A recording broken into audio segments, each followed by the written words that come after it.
Seems like it's the first time we're doing this again. No. Okay.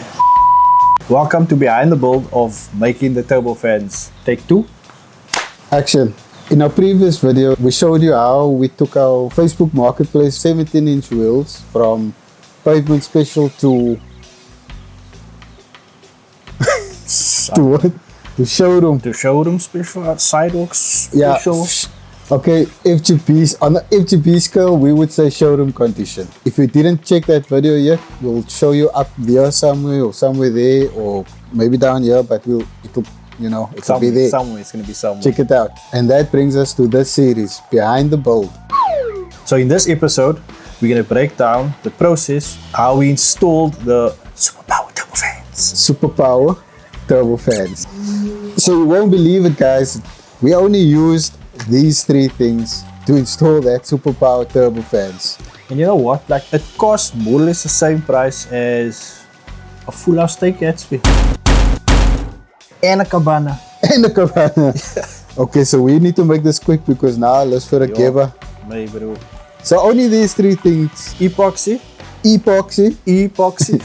This is our locking center cap, if you want to call it that. And this is what it locks into. But we'll show you all that and how much it costs and how we made it fit in the next cut. Before we even get to all of this, we did this skit last week. Yeah, the mics was messed up. So we're redoing it.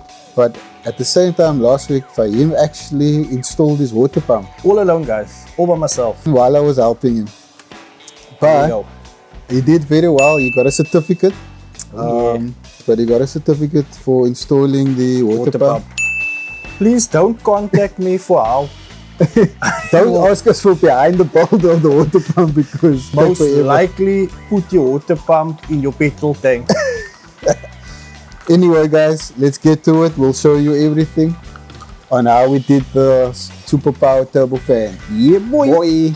Now, for the nitty-gritty, for what you actually came here for, Superpower turbofans. So these are the 3 things that is core to the installation. This is a plumbing fitting that we found at our hardware store. It's a 50mm adapter. You don't have to use a 50mm adapter. You can use something else that is going to take on the center cap or the locking center cap that we found, which is actually a irrigation end cap, also 50mm, but it's tapered. So if you look closely, the thread is tapered, so it locks to a certain degree. We'll link everything and give you pop-ups. This cost 20 Rand. The end cap, the irrigation end cap, was 35 Rand. And epoxy, you can use any epoxy. This was the cheapest ones we could find, which actually worked, which was like 100 and odd Rand. So how did we get it to fit? So what we did was, so we're gonna just show you on Fahim's bottle caps, the original wheels that's on the car.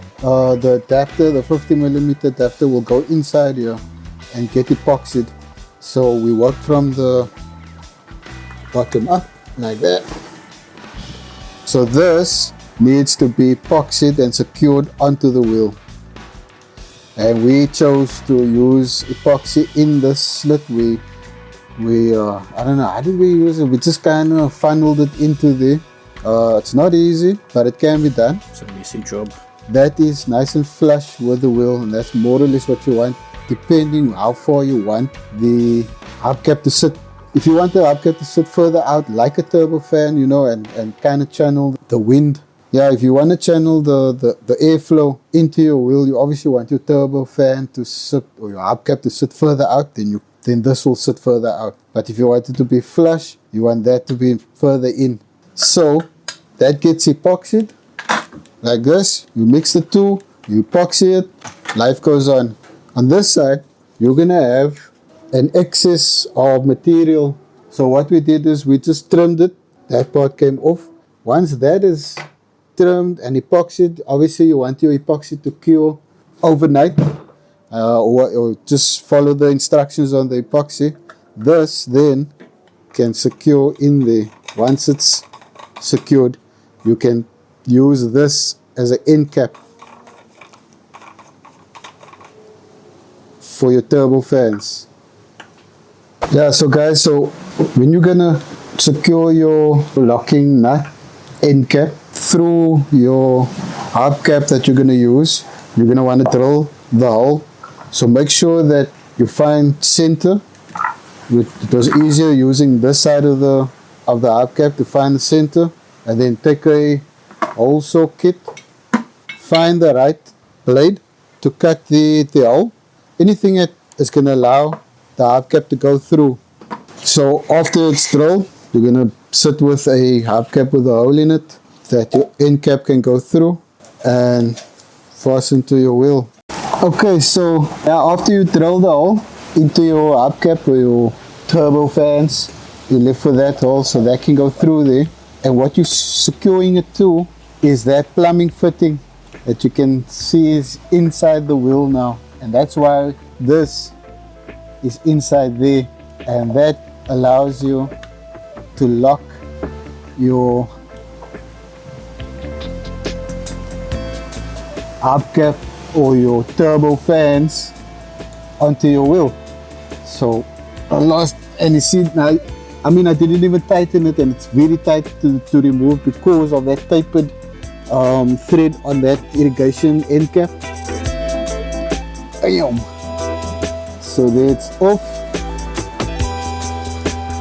Line up your hubcap where you want it, more or less. So there, and then just tighten up. Voila!